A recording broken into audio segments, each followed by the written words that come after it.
Pagbili ng palay ng National Food Authority sa mas mataas na halaga para makatulong sa mga magsasaka. Ating pag-uusapan kasama si National Food Authority Administrator Larry Lacson. Admin Larry, magandang tanghali po. Welcome back sa Bagong Pilipinas ngayon. Hi, magandang hapon po at magandang hapon sa mga taga-subaybay. Sir, ano po ang layunin nito? Ito nga ng NFA sa pagpapatupad ng mas mataas na buying price na 30 pesos kada kilo ng palay sa ilalim ng pricer scheme. Well, una po, gusto nating suportahan yung ating mga magsasaka na lahat ngayon, sigurado, no, itong darating na taniman ay mas tataas ang input cost, so yung gastos sa pagsasaka. So ngayon, kung mabili natin ng mas mataas na presyo yung palay nila, in a way, parang binibigyan natin sila ng karagdagang puhunan. Okay. Sir, from your perspective po, paano po makakatulong ang hakbang na ito sa mga magsasaka? Lalo na po sa gitna ng tumataas na gasto sa produksyon ng tulad ng petrolyo. Dahil I believe, gumagamit sila ng diesel sa kanilang mga patubig at sa iba pang mga kagamitan. Tama, tumataas yung diesel or fuel, pati yung inputs, no, yung fertilizer, no.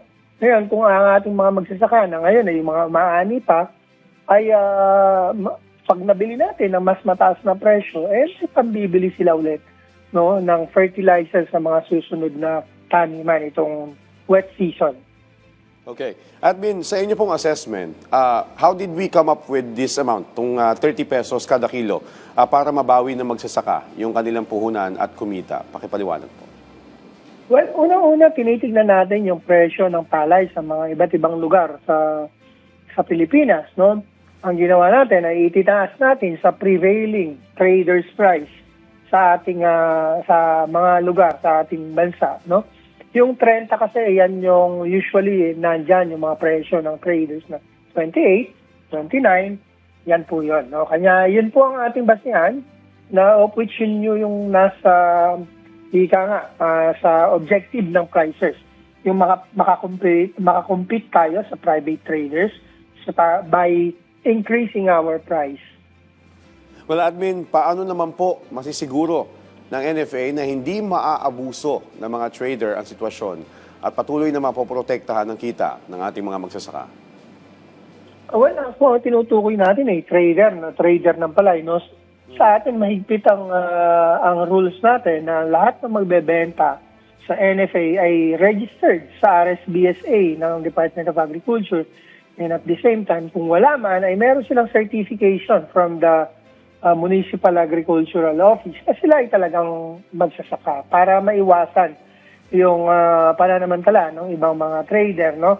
At isa pa rito, lahat ng ating mga buying stations ay meron tayong farmers desk, no? Kung saan yung ating tinatawag na citizens participation audit, kung saan pwedeng manood, panoorin ang pagbebenta ng palay at nang masiguro na yung mga magsasaka ang nagbebenta. At the same time, pinopost natin sa mga bulletin boards yung mga pangalan ng mga nakapagbenta na. Okay. Admin, ano naman po ang nakikita nating epekto nito? Itong mataas na o mas mataas sa procurement price sa presyo naman po ng bigas sa merkado at sa mga mamimili, sa mga consumer. Yung presyo naman ng ating bigas sa merkado ay although tumaas ay sa ibang mga lugar, ay yung programa ng Department of Agriculture kung saan mayroong 45 at 48 pesos na bigas ay nakatulong para mapababa ang presyo ng bigas sa merkado. Kaya naman yung pagbili natin sa mas mataas, let's say 30, no?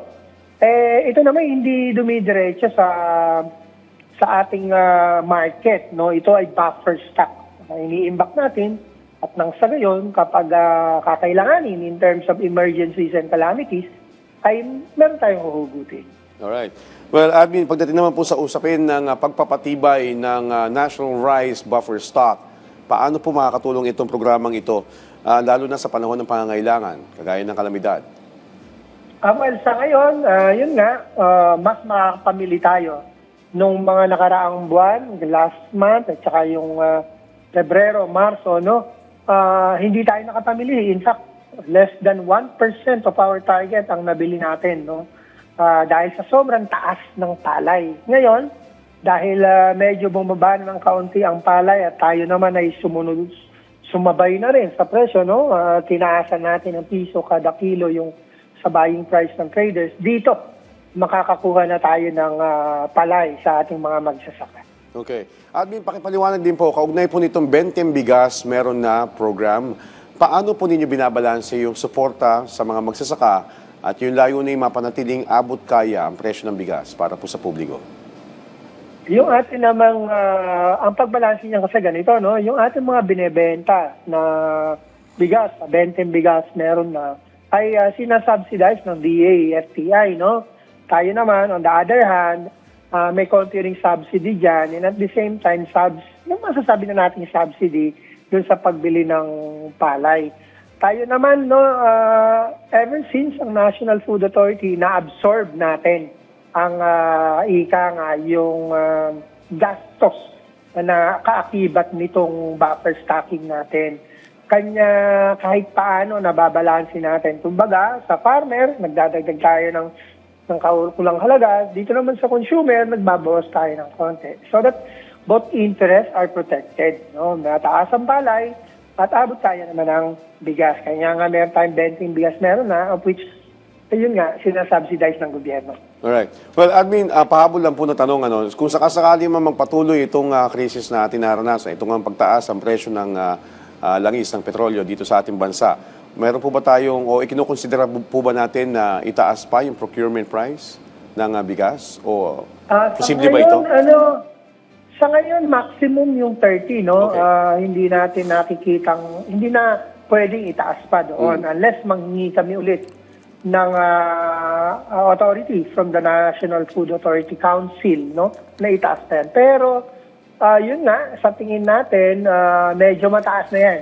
Kumbaga, taman-tama na yan para hindi masyadong tumaas yung presyo ng bigas sa merkado. So, Alright.